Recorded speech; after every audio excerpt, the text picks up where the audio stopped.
Assalamualaikum. Bapak একটু আগে আগে আসুন তো, একটু আগে আগে গায়ে গায়ে গায়ে গায়ে বসুন।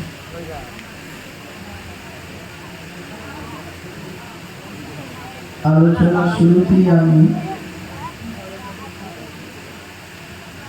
কয়েক কটা কথা আপনাদেরকে বলি, তারপরে আলোচনা শুরু হবে ইনশাআল্লাহ। আপনারা সর্বপ্রথম একটা কাজ আপনাদের করতে হবে, জলসা কমিটিকে বলছি। সে কাজটার নাম হলো, আপনারা যে মেলাটা বসিয়েছেন 11টা বেজে গেছে, এই মেলাটাকে এবার বন্ধ করে দিন। আপনারা জলসা দিয়ে পাপ কাজ করছেন কেন? জলসা দিলে আল্লাহর গজব হয়, আর জলসা দিলে নেকি হয়। জলসা দিলে আল্লাহর গজব হয়, আর জলসা দিলে আল্লাহর রহমত নাজিল হয়।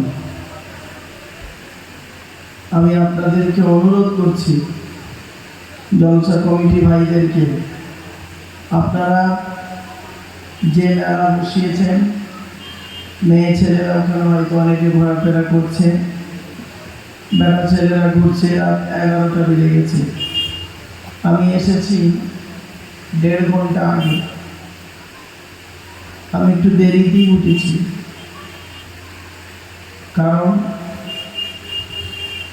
এই সমস্ত 11টা পর্যন্ত যা বেচাকেনা করবে হয়ে যায়, তারপরে স্টেজে উঠব। আপনারা সর্বপ্রথম যখনই জলসা দেবেন, মেলা বসাবেন না, বলে দিলাম আজকে।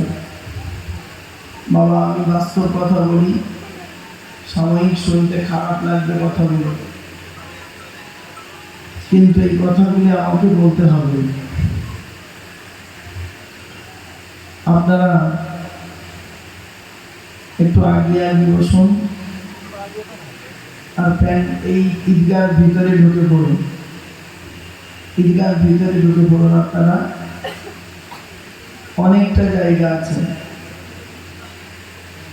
আর কমিটি ভাইদেরকে বলছি, আপনাদের দায়িত্ব হলো যে সমস্ত মানুষরা দূর দূরান্ত থেকে আসছে, তাদের একটু সুন্দর পরিষেবা দেওয়া।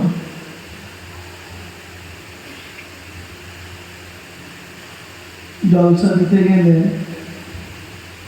3টে জিনিস ঠিক রাখবেন। কটা? জোরে বলুন। 3টে জিনিস ঠিক রাখবেন। 1 নাম্বার, বক্তা। কি বললাম? বক্তা। 2 নাম্বার, কমিটি। 3 নাম্বার, শ্রোতা। 3টে যদি ঠিক থাকে তাহলে জলসা ঠিক হবে, আর 3টে যদি গন্ডগোল হয় জলসা দেবেন না, পাপ হবে। 3টে কি শোনেনি? বক্তা কি দেখবেন? বক্তাটা অরিজিনালে আলেম কিনা দেখবেন। কি বললাম? সত্যিকার উনি আলেম কিনা, জ্ঞানী লোক কিনা, কোয়ালিফাইড মানুষ কিনা দেখবেন। শুধু আলেম হলে হবে না, বক্তাটার আমল আছে কিনা দেখবেন। কত বক্তা আছে 5 ওয়াক্ত নামাজ পড়ে না, কত বক্তা আছে বিড়ি সিগারেট খায়, কত বক্তা আছে বাম্মার ভাত দেয় না, কত বক্তা আছে এই রমজান মাসে রোজা রাখেন। 1 নম্বর বক্তাটা আলেম কিনা, 2 নম্বর বক্তাটা আমল আছে কিনা। আমার ভাষা বুঝতে পারছেন আপনারা? ঠিক আছে। 2 নম্বর হলো কমিটি। জলসা কমিটি আলাদা, মসজিদ কমিটি আলাদা। জলসা কমিটি হতে গেলে কমসে কম 3টে গুণ লাগবে। কটা? 3টে। আর মসজিদ কমিটি হতে গেলে এই কোরআনে আছে 5টা গুণ লাগবে। কটা? 5টা। একটু তোমাদের পরিচয় দিই, একটা একটা করেই বলে যাবো ইনশাআল্লাহ। 3টে গুণ কি কি? 1 নম্বর, জলসা কমিটি হতে গেলে প্রথম সৎ হতে হবে। কি বললাম? সৎ কাকে বলে? গাড়ি দাঁড়িয়ে রাখলে সৎ, মাথায় টুপি দিলে সৎ, বড় পাঞ্জাবি পরলে সৎ, রোজা রাখলে সৎ, টোটালটা মিলে হলো সৎ।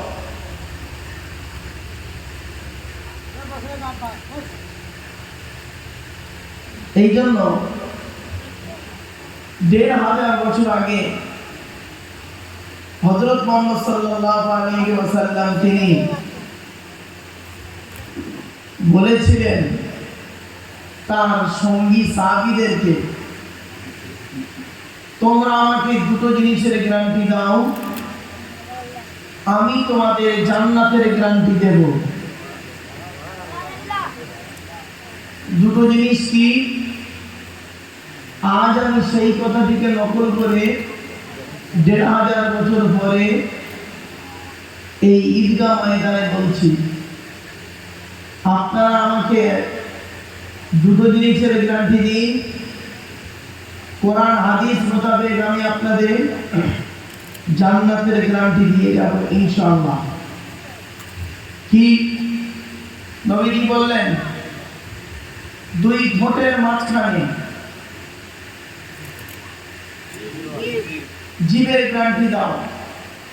হারাম খাবার খাওয়া থেকে জিভটাকে ঠিক করো, বাজে ভাষা বলা থেকে জিভটাকে ঠিক করো, পরনিন্দা পরচর্চা করা থেকে জিভটাকে ঠিক করো। আর 2 গানের পিছখানে অর্থাৎ লজ্জাস্থানকে হেফাজত করো। 2 ঠোঁটের মাঝখানে, 2 গানের পিছখানে, এই 2টো জিনিসের গ্যারান্টি তোমরা আমাকে দাও, আমি মুহাম্মদ সাল্লাল্লাহু আলাইহি ওয়াসাল্লাম তোমাদের জান্নাতের গ্যারান্টি দিয়ে দেব। সুবহানাল্লাহ। যান বাড়ি চলে যান সব। গিয়ে দেখবেন হয় ভদ্রলোকের নিচে খারাপ, নয় ভদ্রলোকের উপর খারাপ। 2টো ঠিক আছে তো?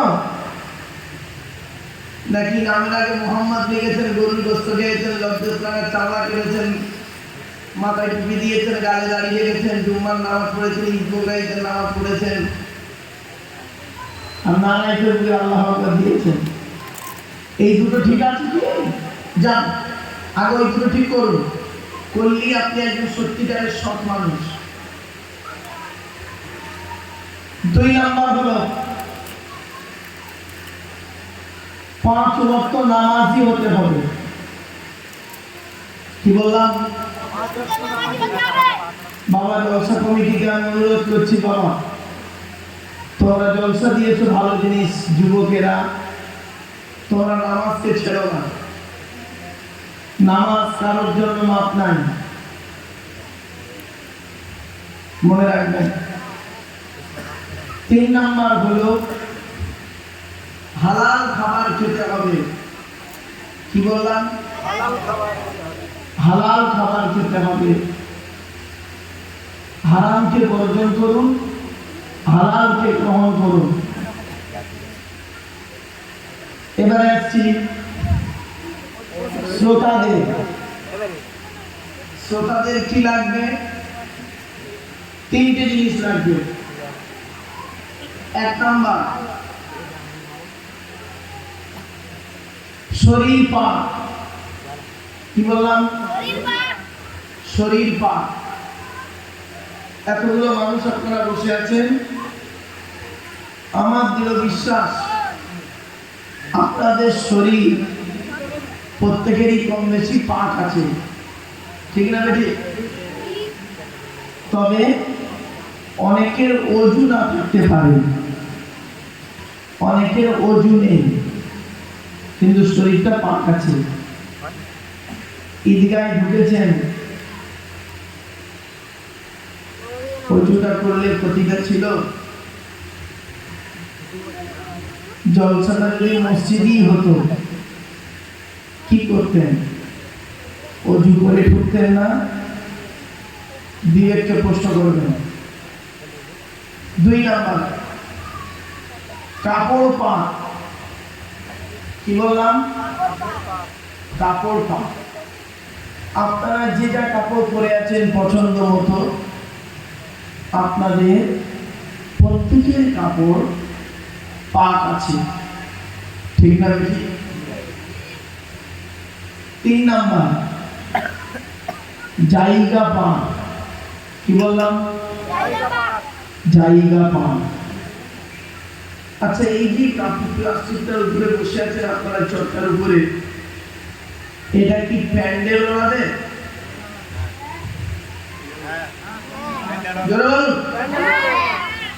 প্যান্ডেল ওনাদের না? আমার বিশ্বাস এই কাপড়টা না পাক, আমার বিশ্বাস। কেন জানেন? প্যান্ডেলওয়ালা আজকে দেখলে এটা এখানে বিছিয়েছে, কালকে হিন্দুদের শ্রাদ্ধ বাড়ি যাবে, মুসলমানদের খানা বাড়ি যাবে, আবার এই জলসার পরে দেখবেন কত মানুষ জুতো পায়ে উঠবে অন্য জায়গায় বলে, এখানে ঈদগাহ বলে উঠবে না কেউ, জুতোগুলো ওখানে খুলে এসেছেন। আবার দেখবেন অন্য জায়গায় এটা বিছানা থাকবে, এর উপরে কুকুরও চলাফেরা করবে। এই চটটাকে প্যান্ডেলওয়ালারা জীবনে কোনোদিন 3 বার বলতে পারে না, ঠিক না বেটি? একজন সত্যিকারের নামাজি মুসল্লি লোক, যার শরীর পাক, কাপড় পাক, এইখানে বসার কারণে তার কাপড়টা নাপাক হয়ে যাবে 100%, ঠিক না বেটি? তাহলে আপনাদের কি করা উচিত ছিল? শুনে নিন।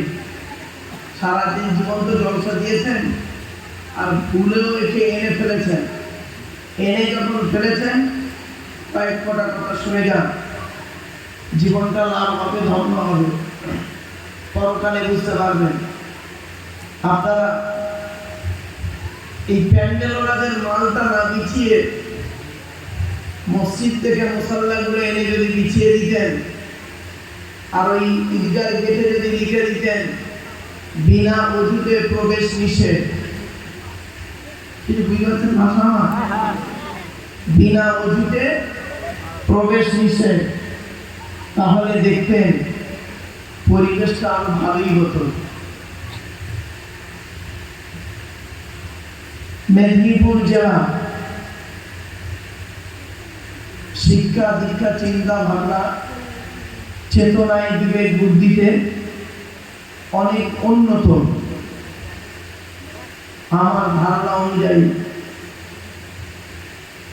তবে আজকেই বুঝতে পারবো বৃক্ষ তোমার নাম কি?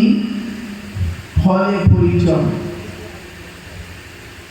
আপনারা দয়া করে একটু গায়ে গায়ে বসুন, আগে আগে আসুন, বাবা পেছন দিক থেকে আগে আগে আসুন, গায়ে গায়ে একটু বসার জায়গাগুলো ফাঁকা আছে। এটা জলসার পরিবেশ নয়, এটা গজল গজল গজল গাওয়ার পরিবেশ করে ফেলেছেন। জলসার পরিবেশ এটা হয় না। আল্লাহ নবী ওয়াজ করতেন, সাহাবীরা শুনতেন। কবে জানেন? নবীজি একজন বড় বক্তা ছিলেন। পৃথিবীর শ্রেষ্ঠ বক্তা হলেন মুহাম্মদ সাল্লাল্লাহু আলাইহি সাল্লাম। জোরে বলুন সুবহানাল্লাহ। প্রত্যেক নবী ছিলেন বক্তা। তো নবীজি ওয়াজ করতেন কবে? বৃহস্পতিবার দিন গত রাতে এশার নামাজের পরে সাহাবীদেরকে নিয়ে ওয়াজ করে শোনাতেন। অর্থাৎ আজকে রাতে, বৃহস্পতিবার দিন গত রাত মানে কবে?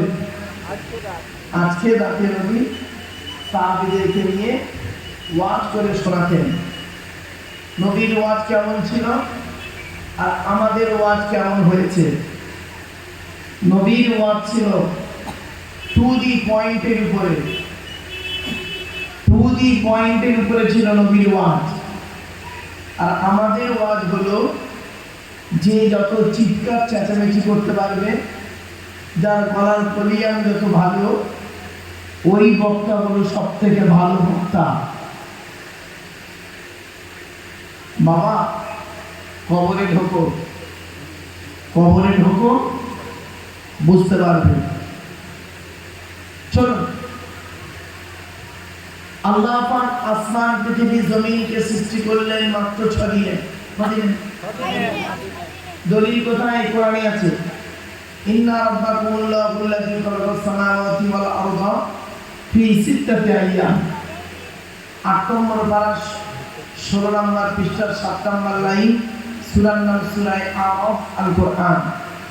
আল্লাহ বলছেন, আসমান পৃথিবী জমিনকে আমি 6 দিনে সৃষ্টি করেছি। কোন বার থেকে শুরু হয়েছে? রবিবার, সোমবার, মঙ্গলবার, বুধবার, বৃহস্পতিবার, শুক্রবার, এই 6 দিন। ক্লিয়ার? তো সৃষ্টি জগৎকে সৃষ্টি করার পরে সৃষ্টিকর্তা বললেন, সকলের আওয়াজ আমাকে শোনাও তো। সকলের কি শোনাবে? আওয়াজ, সাউন্ড, আওয়াজ শোনাও আমাকে। তো এক একটা সৃষ্টি জীবকে আনা হলো, গরু থেকে শুরু করে আর ভেড়া পর্যন্ত, মানুষ থেকে শুরু করে জিন পর্যন্ত, বজ্রাঘাত থেকে শুরু করে ভূমিকম্প পর্যন্ত সব শোনানো হলো। শুনলেন, তারপরে সর্বশেষে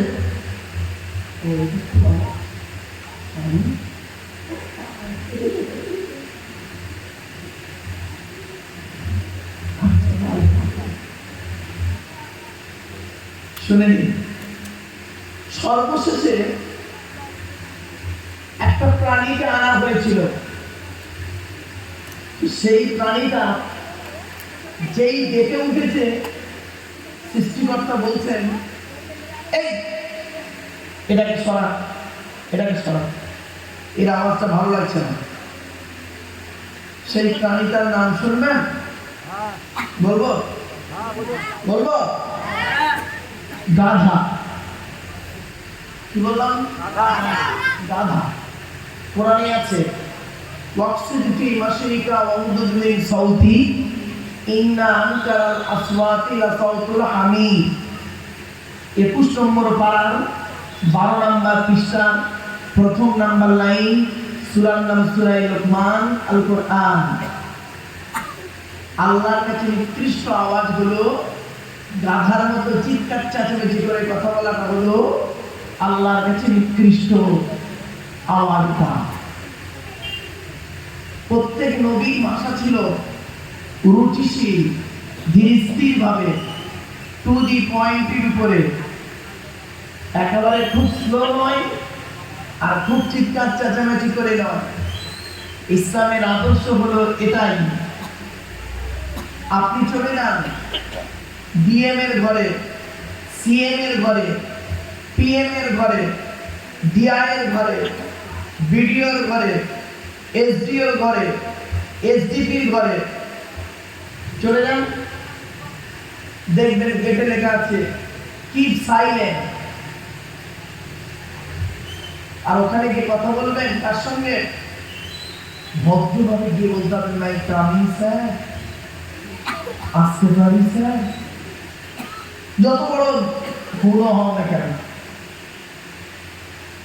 যে জিনিসটা হওয়ার কথা ছিল, যে আদর্শটা থাকার কথা ছিল এই প্যান্ডেলে, জলসার মজলিস স্টেজে, সেটা চলে গেল অফিস আদালতে।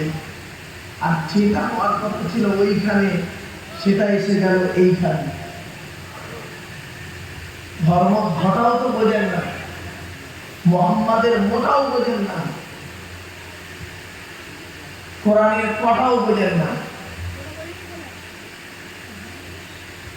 বাড়ি থেকে চিন্তা করবেন, আসুন গুটিগত কথা শুনে যান। যারা রেকর্ডিং করছেন, বাবা এরা কি উঁচু বলা, কাটিং করে ছাড়বে না। আমার বক্তব্য ছাড়লে গোটাটাই ছাড়বে, কাটিং করে করে ছাড়বে না। বলে বাবা যত ইউটিউব বলা আছে বলে দিচ্ছি। অনেক সময় করে কি আমি বললাম নেগেটিভ পজিটিভ বক্তা, নেগেটিভ পজিটিভ বক্তা। শুধু নেগেটিভ ওয়াজ করি না, শুধু পজিটিভ ওয়াজ করি না, দুদিকেই ওয়াজ করি। অনেক সময় করে কি নেগেটিভ গুলো এরা ছেড়ে দেয় আর পজিটিভ গুলো ছাড়ে না। আর কিছু মূর্খ মৌলবী আছে পশ্চিমবাংলায়, কিছু মূর্খ আনকালচার মৌলবী আছে, লেখাপড়া করে না, তারা ওই রেকর্ডিংটা শুনে আর খালি হরদমকারী ফতোয়া দেবে, কাফের, বেঈমান, এই হয়েছে তাই হয়েছে ইত্যাদি ইত্যাদি। খবরদার এটা করবেন না। এখানে যারা বসে আছেন বা দাঁড়িয়ে আছেন, দয়া করে এখানে কিন্তু শিখতে এসেছেন, জানতে এসেছেন ধর্মটা কি। ঠিক না? ঠিক। চলো একটা একটা করে টু দি পয়েন্টের উপরে বলে যাচ্ছি। টানের জায়গায় এলে টান দেবো, চিৎকার চেঁচামেচি করে বলাটা আমি পছন্দ করি না। ধর্মটা কি একটু বুঝে নিন। আমি কয়েকটা প্রশ্ন করছি। প্রথমে, মাথায় টুপি দেওয়া কি?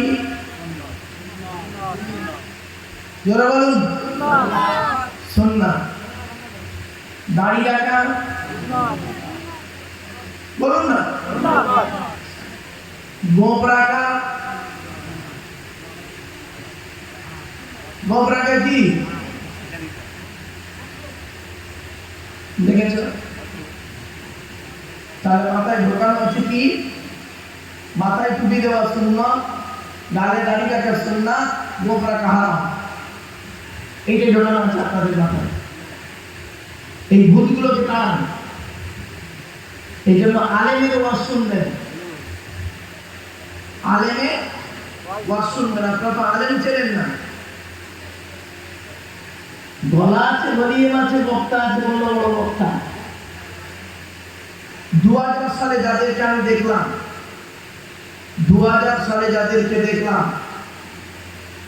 এই 3-4 ট্রলিতে করে, মাইকে করে মাদ্রাসার নামে চাঁদা তুলতে, 2020 সালে তাদেরকে দেখতে পাচ্ছি স্টেজে এসে বিশাল বড় বক্তা হয়ে বক্তব্য রাখছে। তাদের বক্তা বানানো কে? বক্তা বানানো কে? এই ইউটিউব বানানো। এরাই ওদের বক্তা বানিয়ে দিয়ে। এদের যে আল্লাহ কি করবে কিয়ামতের মাঠে আল্লাহই ভালো জানেন। কিন্তু বলা আছে কিচ্ছু জানে না, লেখাপড়া জানে না। এরাই তাদের বক্তা বানিয়ে দিল, ভাইরাল করে দিল। অরিজিনাল যারা আলেম, এডুকেটেড পারসন, তাদেরকে আপনারা খোঁজ করেন না। এর ফলে লাভদার লসটা কি? नीमे हकीमे खतरा ए जान, नीमे मुल्लाए खतरा ईमान।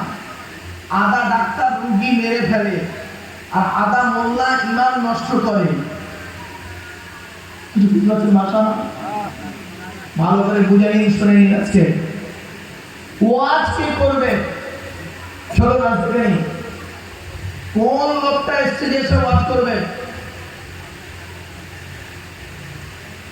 আপনারা ওলিয়া উলিয়াদের মানেন? মানেন? ঠিক বলছেন? ঠিক বলছেন তো? ওলিদের মানেন? হ্যাঁ, আর কথা নেই, ঠিক তো? আচ্ছা, ওলিকে মানেন না? ওলির কথা এবং ওলি দুজনকেই মানেন?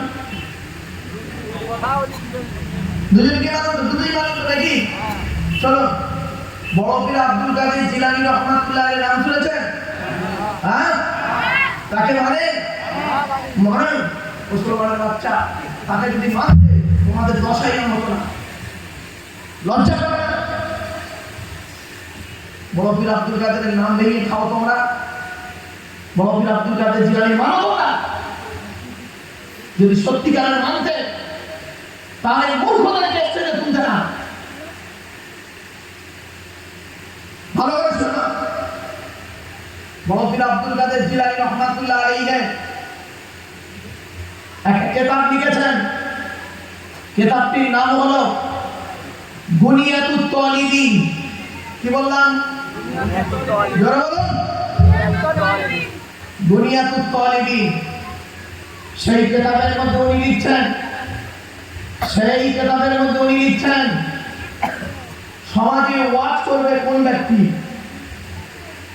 সমাজে ওয়াজ করবে কোন ব্যক্তি? শুনে নিন একটু। মুসলমানের বাচ্চা, তোমরা বড় পীর মানো, পীর মানো তোমরা, জাতির কলঙ্ক কোথাকারে পীরের অসম্মান করা মানুষ। বড় পীর আব্দুল কাদের জিলানী রহমাতুল্লাহ আলাইহি বলছেন, যে ব্যক্তি এই কোরআনের ব্যাখ্যা, কোরআনের তাফসীরটার নাম হলো তাফসীরে জালালাইন। কি বললাম? তাফসীরে জালালাইন। যে ব্যক্তি তাফসীরে জালালাইন এবং হাদিসের সর্বনিম্ন কিতাবের নাম হলো মিশকাত শরীফ। নাম শুনেছেন না? তাও শোনেননি? মিশকাত শরীফ আর ফিকহের কিতাব শারহুল ওয়াকায়া, এই তিনটি কিতাব যে ব্যক্তি পড়তে পারে, পড়াতে পারে, কি বললাম? পড়তে পারে, পড়াতে পারে, ওই লোকটা ওয়াজ করার যোগ্যতা রাখে। তাফসীরে জালালাইন পড়া তো দূরের কথা, খুলতেই জানেন কোনটা দিয়ে খুলতে হয়। হাদিস মিশকাত শরীফ পড়া তো দূরের কথা, মিশকাতের একটা হাদিস পড়ার জ্ঞান নেই তার। ওয়াজ করতে না, ধর্মের জাতির কলঙ্ক, সমাজের কলঙ্ক। তোমরা পীর মানো, তোমরা বড় পীরকে মানো। যদি মানতে তাহলে আলেমদের কাছে আলেমদের ওয়াজ শুনতে। ঠিক না বেটি? ভণ্ডামির জায়গা পাওনি, ধর্মটাকে ভণ্ডামি করে শেষ করেছ, ভণ্ডামি করে ধর্ম শেষ করেছ। আমাদের কি ভাবছো? মূর্খ ভাবছো নাকি? ভারত সরকার এমনি মেডেল দিল। যে ব্যক্তি, আমি বলে যাচ্ছি, রাসূলুল্লাহ বললেন কুন আলিমান, হাক্কানি আলেম হও। কুন আলিমান, হাক্কানি আলেম হও। হাক্কানি আলেম হতে পারোনি, ঠিক আছে, আও মুতাআল্লিমান, হাক্কানি আলেমের ছাত্র হও, তাও সুযোগ পাওনি, ঠিক আছে, আও মুস্তামিয়ান, হাক্কানি আলেমরা যেটা বলে মনোযোগ সহকারে সেটাকে শ্রবণ করো, তাও যদি না পাও আও মুহিব্বান, হাক্কানি আলেমদেরকে অন্তর দিয়ে ভালোবাসো। ওয়ালা তাকুন খামিসান ফাতুহলিকু, 5 নাম্বারটা হতে যেও না, তাহলে ক্ষতিগ্রস্ত হয়ে যাবে। 5 নাম্বারটা হতে যেও না, তাহলে ক্ষতিগ্রস্ত হয়ে যাবে। আপনাদের এই কেশপুর থানায় যোগ্য যোগ্য আলেমরা আছে, যোগ্য যোগ্য হাক্কানি আলেম আছে, কোয়ালিফাইড মানুষ তাদেরকে ডাকে না, তাদের ওয়াজ শুনে শুনবে কি করে? তারা তো হক কথা বলবে, তারা তো সুদ খেতে নিষেধ করবে, তারা তো ঘুষ খেতে নিষেধ করবে, তারা তো বলবে নামাজ পড়তেই হবে, তারা বলবে কোরআন মোতাবেক জীবন গড়তে হবে, তারা বলবে হাদিস মোতাবেক জীবনযাপন করতে হবে, তারা তো বলবে ব্যভিচার করা চলবে না, হারাম, তারা তো বলবে সুদ খাওয়া মানে মায়ের সঙ্গে জেনা করার মতো। সুদের সর্বনিম্ন হারাম কি জানেন? সুদের সর্বনিম্ন পাপ হলো মায়ের সাথে জেনা করা। মার সাথে জেনা করে কেউ? আর সুদ চলতে পারলো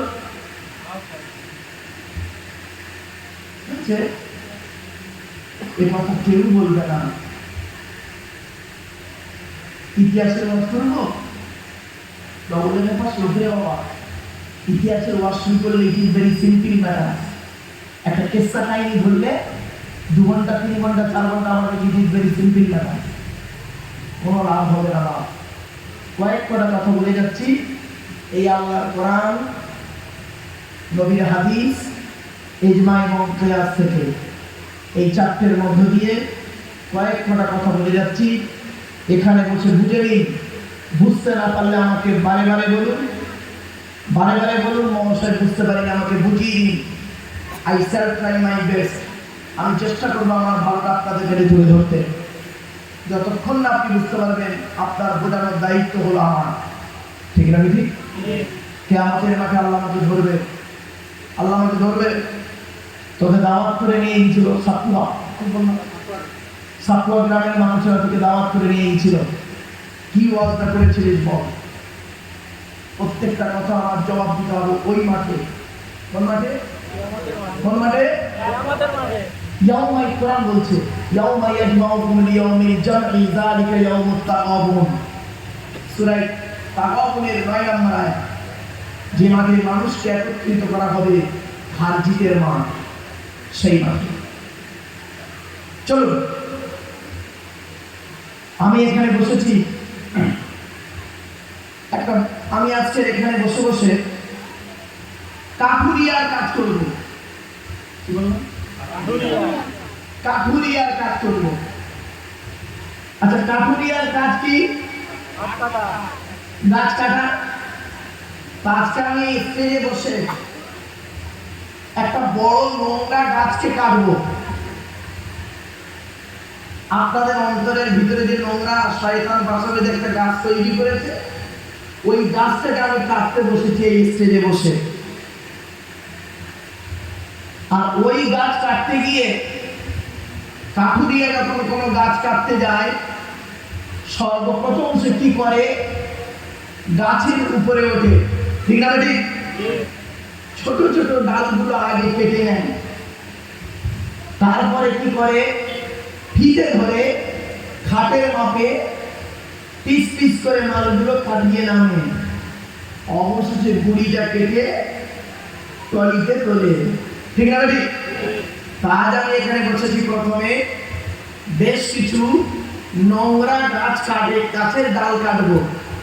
গাছটা হলো নোংরা, ওই নোংরা গাছের কিছু ডাল প্রথমে কেটে নেবো, তারপরে পিস পিস করে গুড়ি কাটবো, আর লাস্টে তলাটা কেটে কিয়াম সালাম করে মোনাজাত করে তাবারুক হাতে দিয়ে বাড়ি পাঠিয়ে দেবো। অনেকে মনে মনে ভাবছে রুবির খুব রাগী মানুষ। বাবা, বাস্তব জীবনটাকে আমি তুলে ধরছি আপনাদের কাছে। চলুন আলোচনা করি, করলেই বুঝতে পারবেন। সর্বপ্রথম যে গাছটা আমি কাটছি, গাছের ডালটা কাটছি, এই গাছের ডালটা আগে বলি, বলো বলি, রাগ করবেন না তো কেউ? ঠিক আছে। আপনারা শুনেছেন বক্তাদের মুখ থেকে, হাদিসও এসেছে, মানুষ মারা যাওয়ার পর আপনারা মুসলমানরা কি করে, তাকে গোসল দিয়ে কাফন পরিয়ে জানাজা পরিয়ে মাটি দিয়ে চলে আসেন, তাই তো? শুনেছেন বক্তারা বলেছেন বা হাদিসে এসেছে, কবরে তিনটি প্রশ্ন হবে। মান রব্বুকা, তোর রব কে? মান নবিয়ুকা, তোর নবী কে? মা দীনুকা, তোর দিন কি? ক্লিয়ার না? বুঝতে পারেননি? আচ্ছা, কবরে কি আল্লাহ পাক এই প্রশ্ন করবে ফেরেশতার মাধ্যমে? কোনদিন কোন বক্তার মুখে শুনেছেন? মা সিলসিলাতুকা, তো সিলসিলাটা কি ছিল? তুই তবলিগ না ফুরফুরা না বেরেলি না ওয়াহাবি না জামাতি ইসলামী না আহলে হাদিস?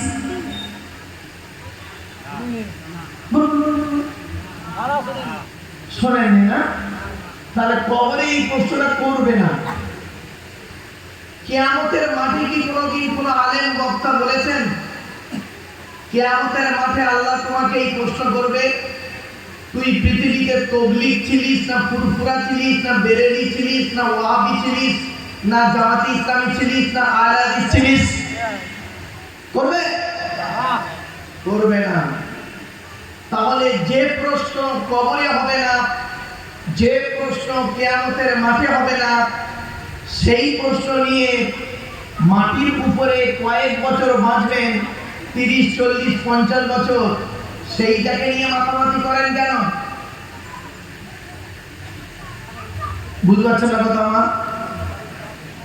তাহলে কত বড় মূর্খ সমাজেরা, কত বড় মূর্খ, কতটা অজ্ঞ, সেই জিনিসটা নিয়ে মারামারি করে।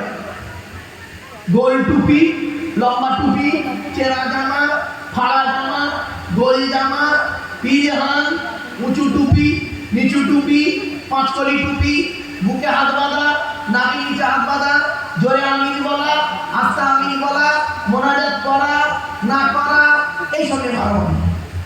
ঠিক না? ওরে মূর্খ, যেটা নিয়ে প্রশ্ন হবে সেইটা নিয়ে আলোচনা কর। যে কবরে কিয়ামতের মাঠে যে প্রশ্ন করা হবে সেইটা নিয়ে পৃথিবীতে আলোচনা কর আর নিজের ব্রেনটাকে তৈরি কর। সেটা কি? আল্লাহর তরফ থেকে একটা প্রশ্ন হবে আর বান্দার তরফ থেকে একটা প্রশ্ন হবে। আল্লাহর তরফ থেকে কি প্রশ্ন হবে? আল্লাহর তরফ থেকে যে প্রশ্ন হবে সেই প্রশ্নে আমরা কম বেশি পাস করে যাব, ঠেলে ঠুলে ড্রপ দিয়ে পাস করে যেতে পারি। কিন্তু বান্দার প্রশ্নে বেড়া ভাগ পড়ে রইল। চলুন একটু খুলে বলি, বলবো? আল্লাহর তরফ থেকে প্রশ্ন হবে কিয়ামতের মাঠে, এই তুই নামাজ পড়েছিস? তা বান্দা বলবে, আল্লাহ কখনো কখনো পড়েছি, কখনো কখনো পড়িনি। বাস্তব যেটা। তুই কত বছর বেঁচেছিলিস? তো 70 বছর বেঁচেছিলাম। কত বছর থেকে নামাজ ধরেছিলিস? না আল্লাহ, আমার উপরে যখন যেদিন নামাজ ফরজ হয়েছিল, আমি নাবালেগ থেকে সাবালেগ যখন হলাম তখন থেকে নামাজ ফরজ হয়েছিল, অর্থাৎ 14 থেকে 15 বছর বয়স থেকে, তখন থেকে একদিনও পড়িনি। 50 বছর বয়সের পরে হঠাৎ করে স্কুল যাচ্ছিলাম মোটর সাইকেল করে, অ্যাক্সিডেন্ট করেছিলাম, ঠ্যাংটা ভেঙে গেছে, আর বেরোবার রাস্তা ছিল না, তাই বাধ্য হয়ে ঠেলে ঠুলে মসজিদে গেছিলাম। ওই 50 বছর বয়স থেকে 70 বছর বয়স, এই 20 বছর আমি একদিনও নামাজ কাজা করিনি। তো আল্লাহ বলবে, 50 বছর বয়স থেকে নামাজ শুরু করলি, 70 বছরে শেষ করলি, তো 15 বছর বয়সে তো নামাজ শুরু হলো তোর উপরে। এই যে 50-এর ভিতরে 15 বাদ দিলে 35 বছর যে নামাজ পড়িসনি, নামাজ যে পড়িসনি তার হিসাবটা কি হবে বল। তো বান্দা তখন বলবে, আল্লাহ আপনি তো কোরআনে বলেছেন লা তাকনাতু মির রাহমাতিল্লাহ ইন্নাল্লাহা ইয়াগফিরুয যুনুবা জামিআ ইন্নাহু হুয়াল গফুরুর রহিম। আল্লাহ আপনি তো বলেছেন বান্দা তোরা আমার রহমত থেকে নিরাশ হয়ে যাস না, আমার রহমতের আশা কর। তো আল্লাহ আমি নামাজ পড়তে পারিনি, পড়িনি, বন্ধুদের পাল্লা ইত্যাদি ইত্যাদি, তো আপনি তো বলেছেন গফুরুর রহিম, আপনি দয়া করে আমাকে মাফ করে দিন। তবে আমি আপনার প্রতি বিশ্বাস রাখতাম, আপনার নবীর প্রতি আমার বিশ্বাস ছিল। আল্লাহ বলল যা, আমি দয়ালু দয়াবান কথা দিয়েছিলাম পৃথিবীতে, ইন্না ওয়াদাল্লাহি হাক্কুন, আমার ওয়াদা হলো সত্য, যা তোর এই 35 বছরের নামাজ আমি মাফ করে দিলাম। মুসলমানের বাচ্চা, এটা মুসলমান বসে আছে, কেশপুরের মুসলমান বসে আছে, এদের দেখে গেলে মনে হচ্ছে এটা মুসলমানই হয়েছে। কেন মুসলমানই হলে কি হয় বলুন তো, একটু ব্যথা থাকে আর চিৎকার করে বলতে গেলে লাগে, এই আস্তে কথা বলে। একবার সুবহানাল্লাহ বললে 10টা নাকি সুবহানাল্লাহ,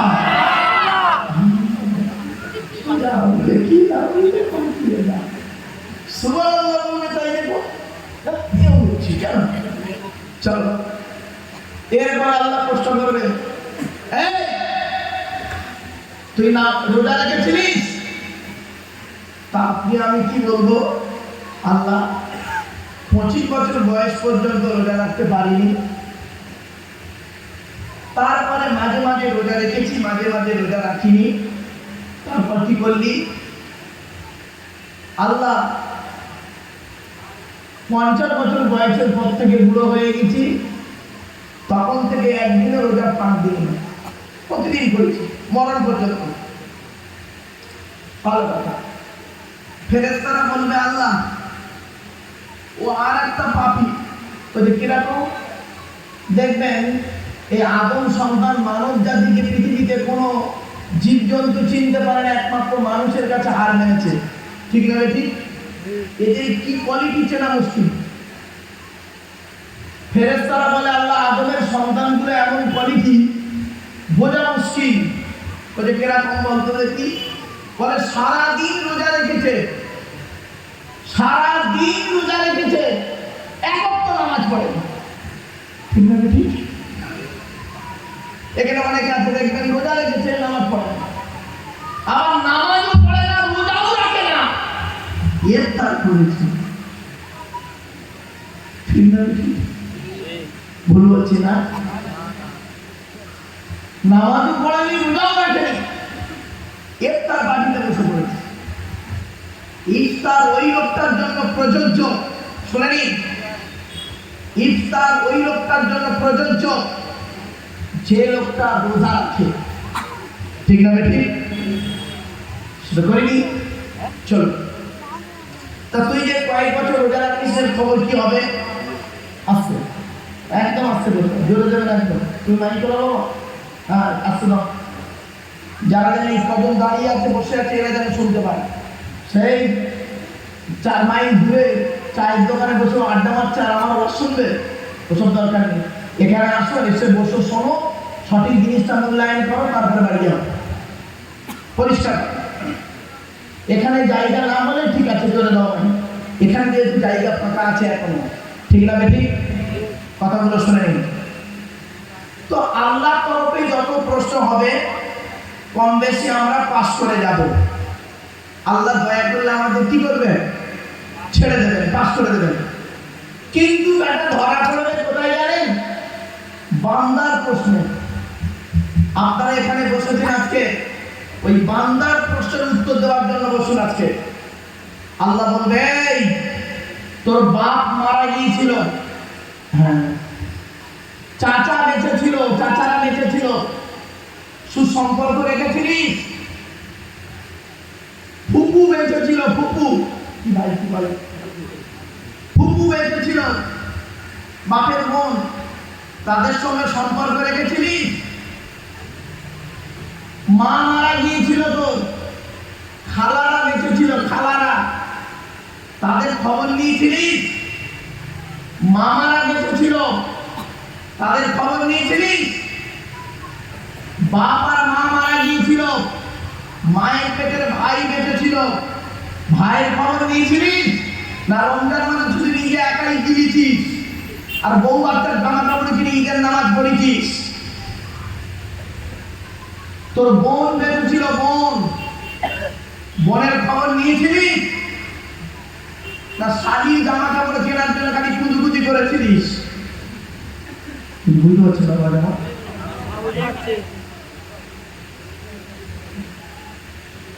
আজকের বাড়িতে গিয়ে আপনারা প্রত্যেকেই বলছি, বাড়িতে গিয়ে বালিশে মাথা রেখে একটা প্রশ্নের উত্তর খুঁজে বের করবেন। যখনই উত্তরটা বের করে পারবেন, বের করে ফেলবেন, সকালবেলা উঠে আপনি বুকে হাত দিয়ে নিজের বুক ফুলিয়ে বলবেন, কিয়ামতের মাঠে আল্লাহ আমাকে জাহান্নামে দেবে না, এটা আমার দৃঢ় বিশ্বাস। কি উত্তর খুঁজলেন? একটাই প্রশ্নের উত্তর খুঁজবেন আপনারা প্রত্যেকেই, আমি কি ভালো? কি বললাম?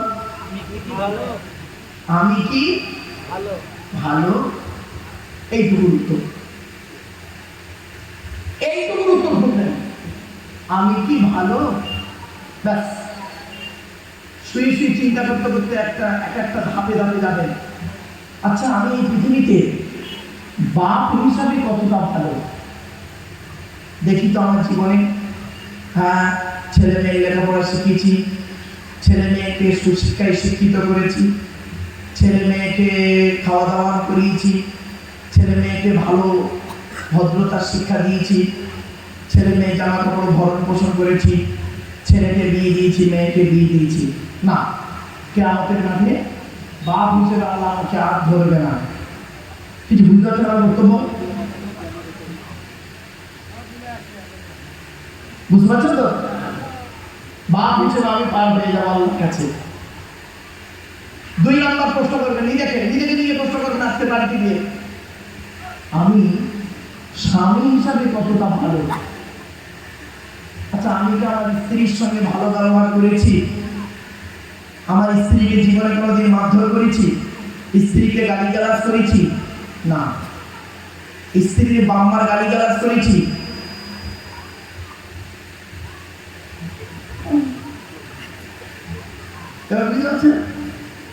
আল্লাহ নবী এই কোরআনে আছে 250টা হারাম। আচ্ছা, আপনারা হারাম কটা জানেন? সুদ খাওয়া, ঘুষ খাওয়া আর ব্যভিচার করা, নারী নির্যাতন, এই কটা হারাম জানেন তো? এই কোরআনে আছে 250 রকমের হারাম আর 250 রকমের হালাল। 250 রকমের হারাম, 250 রকমের হালাল। 250 রকমের হারামের মধ্যে একটা হারাম হলো স্ত্রীর পিতামাতার গালিগালাজ করা। স্ত্রীর পিতামাতাকে শ্বশুর শাশুড়ির গালি দেওয়া হারাম। তুমি তোমার বউকে গালি দিয়েছো, বউকে গালি দিয়ে সাথ মেটালে বউয়ের মরা বাপকে গালি দিয়েছো, মরা মাকে কবর থেকে তুলে এনেছিলে। তুমি আমার দাড়ি পেকে গেছে, নামাজ পড়ছো, তোর নামাজ আমরা কবুল করবে না, যা বউয়ের কাছে আমি ক্ষমা চেয়ে। তুমি বুঝতে পারছেন আমার? চলুন, স্বামী হিসাবে কতটা ভালো, তাহলে বাপ হিসাবে, স্বামী হিসাবে দুটো হল। 3 নম্বর প্রশ্ন করবেন নিজেকে, ছেলে হিসাবে আমি কতটা ভালো? ছেলে হিসাবে কতটা ভালো? বাপের হক আদায় করেছি, মায়ের হক আদায় করেছি। আল্লাহ নবী বলেছেন, কিয়ামতের আলামত হলো, পৃথিবী ধ্বংসের লক্ষণ হলো, নিকটবর্তী লোকের সঙ্গে মহব্বত থাকবে না, দূরবর্তী লোকের সঙ্গে মহব্বত তৈরি হবে। নিজের মায়ের পেটের নিয়ে নিজের বাপের ভালোবাসা নেই। বাপকে লুঙ্গি কিনে দিয়েছিলে, তার দাম 300 টাকা। শ্বশুরকে যে মালটা কিনে দিয়েছিলে, তার দাম 1300 টাকা। অবাগিনী মাকে একটা শাড়ি কিনে দিয়েছিলে ঈদে, তার দাম 500 টাকা। আর শাশুড়িকে যে মালটা কিনে দিয়েছিলে, তার দাম 2500 টাকা। নিজের মায়ের পেটের ভাইয়ের প্রতি ভালোবাসা ছিল না, স্ত্রীর ভাই শালার প্রতি মায়া খুব বেশি ছিল। অভাগিনী নিজের মায়ের পেটের বোনের প্রতি ভালোবাসা নেই, রোজার মাসে ছোলা চিনি দাওনি, শাড়ি চুড়ি দাওনি বোনকে, আর স্ত্রীর বোন সাজিয়ে এসছে, কেশপুরে বাজারে গিয়ে চয়েস করে কিনে দিয়েছিলে, তুমি আবার বলো আমি ছেলে হিসেবে খুব ভালো। এখানে অনেক মানুষ বসে আছে বাপের ভাত দেয় না, ভাত দেয় না। আমি এই জন্য বক্তব্য শুরুতেই বলেছিলাম, অনেক বক্তা আছে বাংলার ভাত দেয় না, অনেক বক্তা আছে বাংলার ভাত দেয় না। আপনাদের কি বলবো, বাস্তব বলছি, বাপ হাতে ধরে বলে যাচ্ছি, আল্লাহ আর নবীদের পরই স্থান হলো বাপ আর মায়ের। জোরে বলো। এখানে যত মানুষ বসে আছেন, আপনাদের একটা প্রশ্ন করছি, বাবা দয়া করে আমাকে ভুল বুঝবেন না, দয়া করে লজ্জা না করে আপনারা তাদের বাপ মা অথবা বাম্মা দুজনেই মারা গেছে একটু হাত তুলুন তো, লজ্জা করবেন না কেউ, হাত নামান। এতগুলো মানুষের কারোর বাপ মারা গেছে, কারোর মা মারা গেছে, অথবা কারোর বাম্মা দুজনেই মারা গেছে, ঠিক আছে? ঠিক, আমি বাম্মা হারা 2019 সালে অক্টোবর মাসের 3 তারিখে শুক্রবার আমি আমার বাপকে হারিয়েছি। 2023 সালে জুন মাসের 28 তারিখে বগুড়া ঈদের দিন বৃহস্পতিবার সকাল 11:30টার সময় আমি আমার মাকে হারিয়েছি। আপনারা যাদের বাপ মা মারা গেছে সত্যি কথা বলুন, বুকে হাত দিয়ে এখানে, যেদিন বাপ মারা গেল, মা মারা গেল, বাপ আর মায়ের গোসল দেওয়া হয়ে গেল, কাফন পরানো হয়ে গেল, জানাজার নামাজ পড়ানোর পরে হাতিয়াটা কাঁধে করে নিয়ে কবরে দিলেন, মাটি দিয়ে আসার পরে সেই দিন থেকে আজ পর্যন্ত কাউকে অন্তর থেকে আব্বা বা মা বলে ডাকতে পেরেছেন? বলুন। শ্বশুর কোনোদিন বাপ হতে পারে না, আর বাপ কোনোদিন শ্বশুরের জায়গায় নামতে পারে না, শাশুড়ি কোনোদিন মা হতে পারে না, মা কোনোদিন শাশুড়ির জায়গায় নামতে পারে না। ছোট্ট একটা কথা আপনাদের বলি, আপনারা সর্বপ্রথম টাকা পয়সা ইনকাম করে গাছের প্রথম ফলটা, পুকুরের প্রথম মাছটা, চাকরির প্রথম মাইনেটা কার পিছনে ব্যয় করবে? এই কোরআনে দেখতে পাচ্ছি। বলি শুনে নিন, আল্লাহ নবীর কাছে একজন সাহাবী এসেছিলেন, সাহাবীটির নাম হলো আমর জামু। কি বললাম?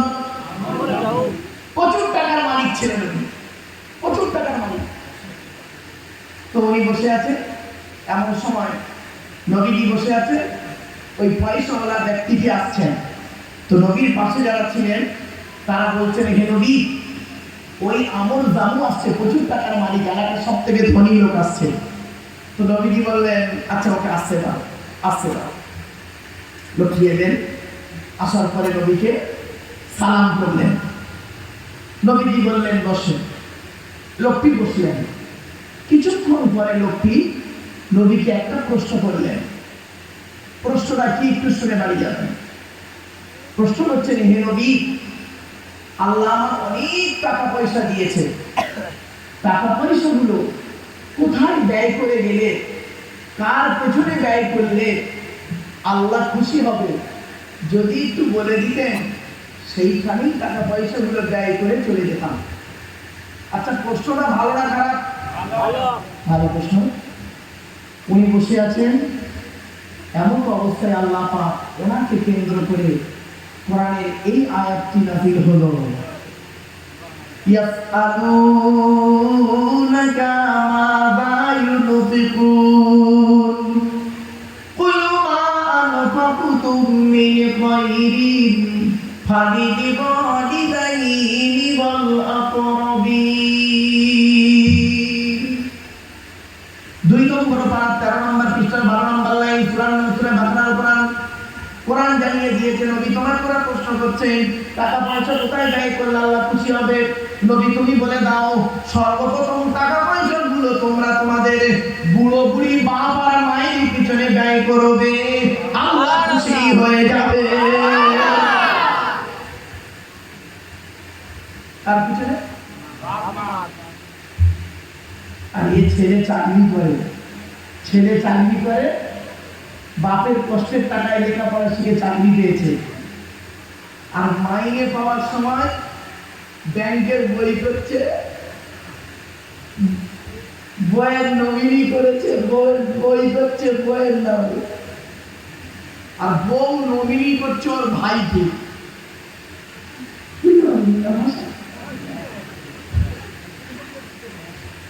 খবরদার বন্ধু, এই আম্মাকে